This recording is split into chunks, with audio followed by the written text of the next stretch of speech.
Jeff fans, how are we doing today? I probably know the answer. It's Monday. We're back to football. I hope you guys enjoyed the bye week, not having to deal with any of the Jets BS, because now here we are on Monday, and Adam Gase just gave his press conference and pretty much gave us the news that we were all dreading, which is that Sam Darnold has not been cleared for contact yet.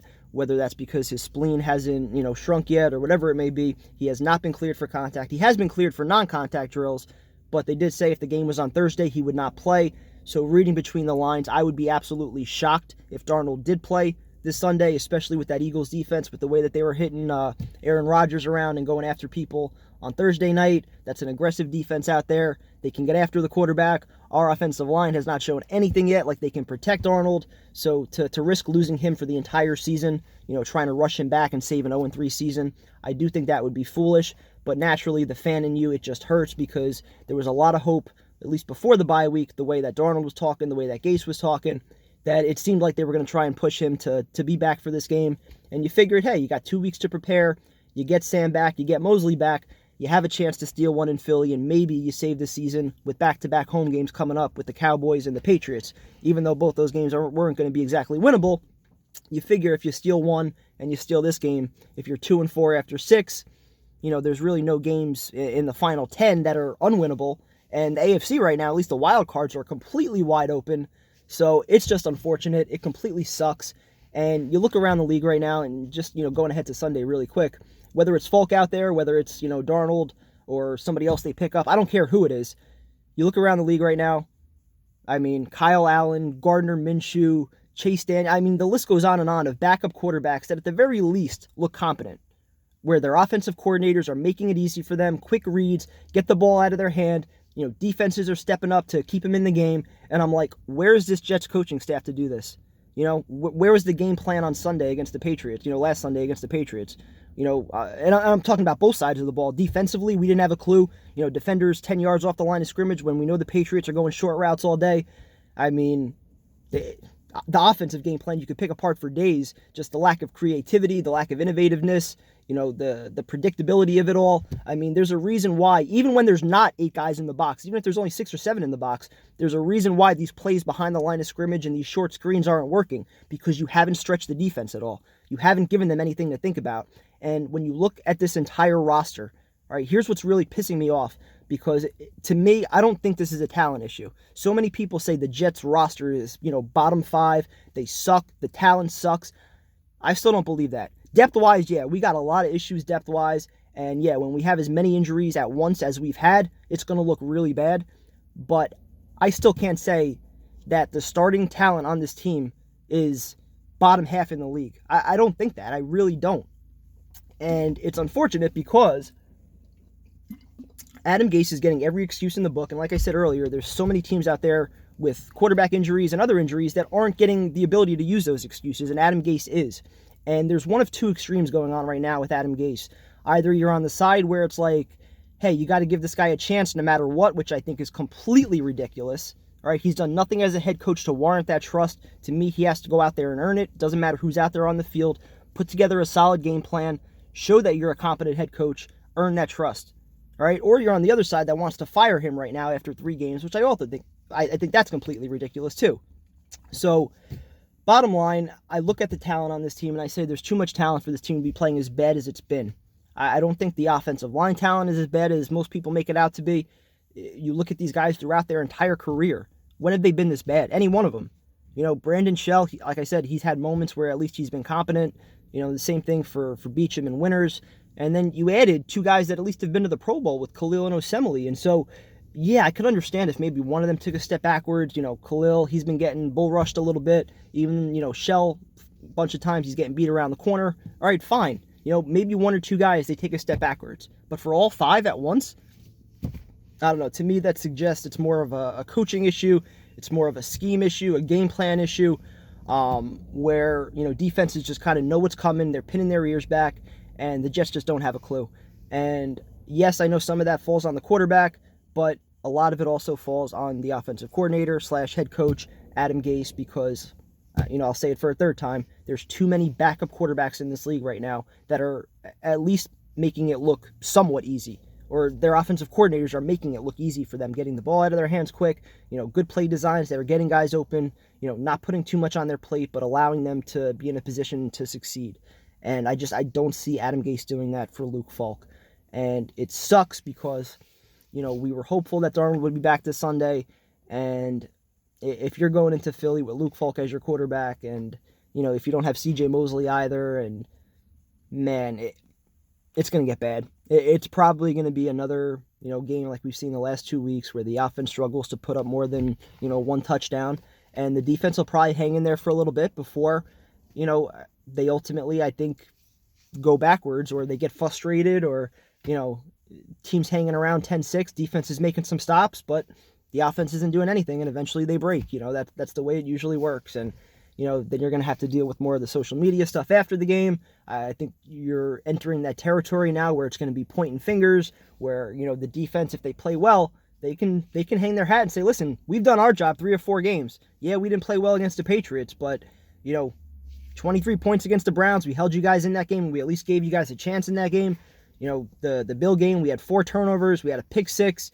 Even in the Patriot game, defense, special teams put up the only points on the board. So let's just go back to that for a sec. But, even with the Bill game, they had the pick 6, they had the safety, they had the 4 turnovers. So I don't know, dude.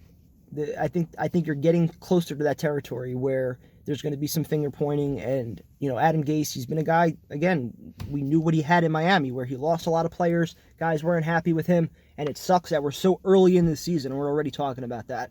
So that's why I ultimately think, yes, it is stupid to talk about firing Adam Gase right now, because it's not going to happen midseason. There's no way it's going to happen midseason. He's going to get the opportunity to finish this year out, I think, no matter what.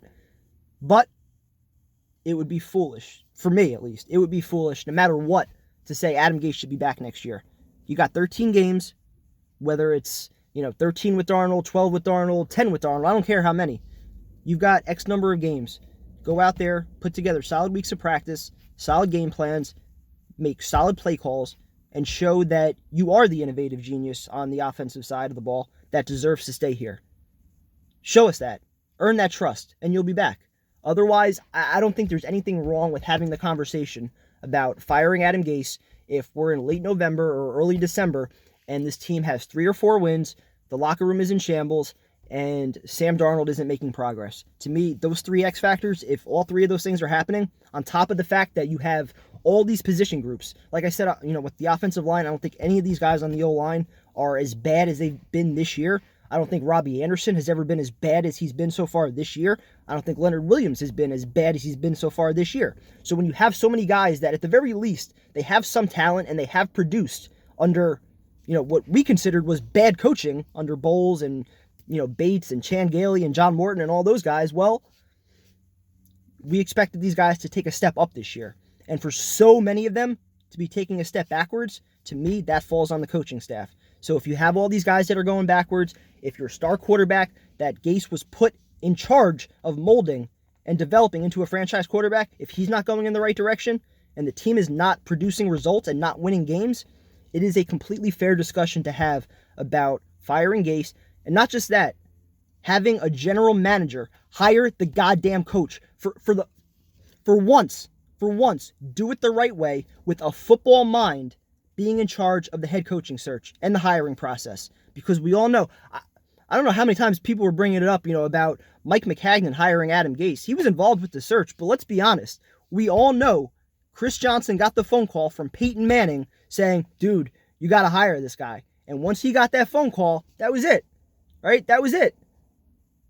So we know Mike McCagnon, Mr. Indecisive, right? For all the people that love ripping McCagnon, I'll go after it. Right? He's indecisive. So do you really think he's standing on the table, banging and saying, hey, we got to get Adam Gase. He's the guy. Hire him. No, he's not. He's probably like, oh, Adam Gase is a good choice. Mike McCarthy's a good choice. Matt Rule's a good choice. He was probably going back and forth. And then Chris Johnson said, yup, I just got the phone call. Peyton Manning, he said, what's up? We got to hire Adam Gase. And then I'm sure McCagnon was on board. That was 100% a Chris Johnson hire. So why are we letting guys without a football background make football decisions? Joe Douglas is a football guy. He's been billed as a football guy. He comes from Baltimore and Philly, places with good football guys, good football acumen in place. Bring that here. Hire a football guy. And listen, I know Adam Gase got you the job, but dude, if these players in this locker room, they don't want to play for him, and I'm talking guys like Jamal, I'm talking, like I said, if Sam Darnold's not progressing, like, dude, you got to be willing to make a move. It doesn't matter if he brought you here or not. You're here the long term. You signed for what, 6 years? This is your job. This is your gig. You're the GM now. You run the show. So you've got to be able to make a decision at the end of this year. If Adam, and again, this is a big if, because even though things are not looking good for this Sunday with, guys coming back, and then obviously if, we're not doing it this Sunday, you're talking about maybe coming back against the Cowboys where, all right, now you haven't had Darnold out there for a month. You haven't had Mosley out there for a month. I mean, to expect their first game back to go out there and beat Dallas in front of what's going to be 40,000 Cowboy fans, I mean, you're talking about pretty much what's going to be a lost season at that point. So, again, I think Joe Douglas has to be realistic about where this team goes and what these players are doing under Adam Gase and Greg Williams, and whether or not it makes sense to continue this for another year or 2 years or 3 years and potentially waste Darnold's entire rookie contract, or whether or not it makes sense to cut bait early and still have $70 million or $75 million potentially in cap space, depending on who they keep and who they get rid of, and use that money to build around Darnold and Adams and Mosley and Bell with a coaching staff that's going to know how to use all these guys. Because right now, there are plenty of questions about Gase and Greg Williams and this entire staff, and they're warranted and they deserve discussion. But like I said, if you're screaming fire all these guys right now, listen, let's let the season play out. There's 13 games. Either he's going to bury himself or he's going to find a way to get some production done, and ultimately that's the best case scenario. We all want to see these guys produce. We want to see them go in the right direction. I want to see him, get more out of these players that are here. I want to see Darnold come back healthy and Mosley come back healthy, but we're still, I think, probably a couple weeks away from finding out, whether or not that's possible. So, guys, I'll talk to you soon. Go Jets. I'm exhausted. I'm battling a cold. As you can tell, my voice is a mess. So, talk to you guys soon. We'll be back live tomorrow night, 8 o'clock. Let's talk Jets. The number is 929-477-2651. So, give us a call. Share what's on your mind. It'll probably be another wild one. So, go Jets. Talk to you guys soon.